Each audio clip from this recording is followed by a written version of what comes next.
చూడండి ఈ యొక్క అడవిలో ఈ పచ్చని ప్రకృతిలో ఎలా బీరు బాటిల్ తాగారో చూడండి. ఇలా బీరు బాటిల్ తాగున్నారు. అవన్నీ కూడా చూడండి, అవన్నీ కూడా బీరు బాటిల్లే. ఇప్పుడు ఇవి తాగి ఇట్లా పగల కొడతారు. ఇవి చిన్న చిన్న పిచ్చుకలు ఏంటంటే తెల్లగా మెరుస్తునేసరికి ఇది ఏదైనా ఆహారం అనుకొని తింటాయి. ఈ పిచ్చుకలు చిన్న చిన్నవి ఇవి తినడం ద్వారా చనిపోతాయి. ఇవి తినడం ద్వారా మనిషి ఈ ప్రకృతిని ఎంత నాశనం చేశారు. ప్లాస్టిక్లు, బీరు బాటిళ్ళు ఇలా ఇవన్నీ ఇట్లా పెట్టేసి ఉంచారు. ఇవన్నీ కూడా అవే. ఏరితే ఎంత అవుతాయో తెలియదు కానీ మొత్తం ఏరి పడేస్తాయి. నేను ఇంతకుముందు చాలాసార్లు చేసినా కూడా మళ్ళీ ఇలాగే తయారవుతున్నారు. ఇవన్నీ ఇప్పుడు ఏరి పడేస్తాను నేను.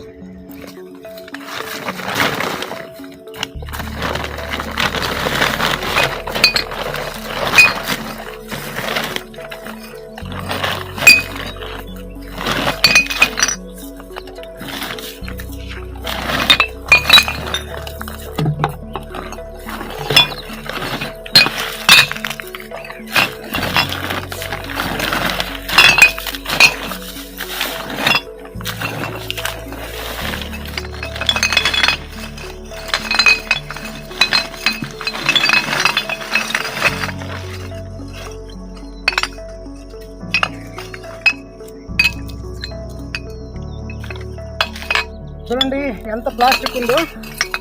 ఇదంతా ఇక్కడ ఉంది. ఇవన్నీ ఇప్పుడు గోతాలకు ఎత్తాలి. చూడండి ఇవన్నీ బీరు బాటిళ్ళు ఎంత ఇంకా గుట్టగా పడినాయి. లేకపోతే ఇంకా చాలా కనపడకుండా ఇదంతా బస్తాలు అయితే ఇక్కడ ఉన్నాయి. మనం ఇంకా ఏరితే ఒక పెద్ద లారీ కూడా అవుతాయి. అన్నీ ఉన్నాయి. చూడండి అన్ని బీరు బాటిళ్ళు 4 బస్తాలు ఫుల్ అయిపోయినాయి. 4 గోతాలు ఇన్ని ఉన్నాయి. ఈ రకంగా మందు తాగుతూ ఉన్నారు. చూడండి ఎంత ప్లాస్టిక్ ఉందో. ఇదంతా ఇక్కడ ఉంది. ఇవన్నీ ఇప్పుడు గోతాలకు ఎత్తాలి. చూడండి ఇవన్నీ బీరు బాటిళ్ళు ఎంత ఇంకా గుట్టగా పడినాయి. లేకపోతే ఇంకా చాలా కనపడకుండా ఇదంతా. అందరికీ నమస్తే.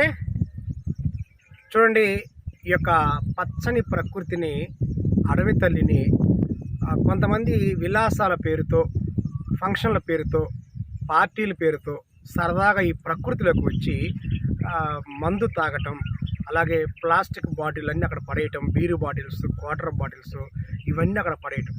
అదే కాకుండా వీటిని మందు ఎక్కువయ్యి ఆనందంలో పగలగొట్టడం. దీనివల్ల ప్రకృతి అనేది చాలా నాశనం అయిపోతుంది.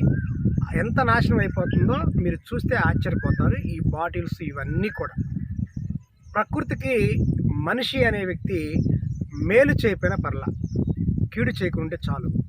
ఎందువల్ల అంటున్నాను అంటే మనం ప్రకృతికి కొత్తగా మేలు చేయాల్సింది ఏం లేదు.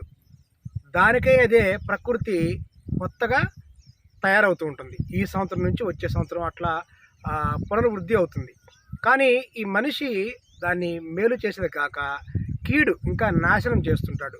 అలాగే ప్రకృతిలో ఇన్ని రకాల జీవరాశులు ప్రాణకోటి ఉన్నా కూడా అన్నీ ఏదో రకంగా ప్రకృతికి మేలు చేస్తూనే ఉంటాయి.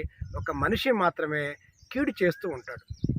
కానీ ఇక్కడ మనం గుర్తించాల్సింది ఏంటంటే అన్నిటిలో కన్నా ఎక్కువ ప్రమాదానికి గురయ్యేది మనిషే. కానీ అది మనిషి తెలుసుకోలేకపోతున్నాడు. చూడండి, ఈ అడవిలో బాటిల్స్ అనేవి ఎలా ఉన్నాయో ఎన్నోని చూస్తే మీరు ఆశ్చర్యపోతారు. ఈ బాటిల్స్ వల్ల, ఈ బీరు బాటిల్ వల్ల, ఈ క్వార్టర్ బాటిల్ వల్ల, ప్లాస్టిక్ వల్ల పర్యావరణానికి, ప్రకృతికి ఎంత కీడు జరుగుతుందంటే ఇప్పుడు ఈ బాటిల్స్ అన్నీ కూడా చిన్న చిన్న ముక్కలుగా పగలగొట్టేశారు. ఈ పగలగొట్టినప్పుడు ఈ పిచ్చుకలు, చిన్న చిన్న పిచ్చుకలు ఆ మెరుస్తున్నప్పుడు ఆ పగిలిన గాజు ముక్కని ఏదో గింజగా భావించి మింగుతాయి. మిగటం వల్ల ఏమవుతుందంటే ఆ పిచ్చుకకి కడుపులోకి వెళ్ళి మొత్తం కోసుకుపోయి చనిపోతుంది. అలా నేను చూశాను కొన్ని పక్షుల్ని. అలాగే జంతువులు ఉన్నాయి. ఈ చిన్న చిన్న క్వార్టర్ బాటిల్స్ ఉంటే తినే వస్తువుగా కొరుకుతాయి. కొరకటం వల్ల అది పగిలిపోయి నోట్లో గాయాలు అవుతాయి. అడవి పందులు కూడా అంతే, ఎవరన్నీ గాయాలు అవుతూ ఉంటాయి. కొన్ని ఏంటంటే చిన్న చిన్న ప్లాస్టిక్ని మింగుతూ ఉంటాయి. అవి కడుపులోకి వెళ్ళి జీర్ణం కాక వ్యర్థ పదార్థంగా మారిపోయి చనిపోతూ ఉంటాయి. అంటే ఈ యొక్క గాజు సీసాలు అనేది పక్షులు కానివ్వండి, జంతువులు కానివ్వండి, చిన్న చిన్న జరుగుతూనే ఉంటాయి. కాబట్టి ఈ యొక్క విధానాన్ని మనం ఆపుకోవాలి. అలాగే మరొక విషయం ఏంటంటే ఎవరైనా అడవుల్లో వెళ్తున్నప్పుడు, అంటే రైతులు కానివ్వండి, లేదంటే అడవుల్లో కొంత తిరిగే వాళ్ళు ఉంటారు, వాళ్ళకు కూడా ఇవన్నీ కుచ్చుకుంటూ ఉంటాయి, చాలా ఇబ్బంది కూడా. ఇంకా చెప్పాలంటే ఈ యొక్క అడవులో ప్లాస్టిక్ పేరుకుపోయి భూగర్భ జలాలు కూడా ఇంకిపోయే అవకాశం ఉంది. కాబట్టి ఇక నుంచన్నా వీటికి, అంటే ఈ వీడియో చూసాన కొంతవరకు మారతారని నేను అనుకుంటున్నాను.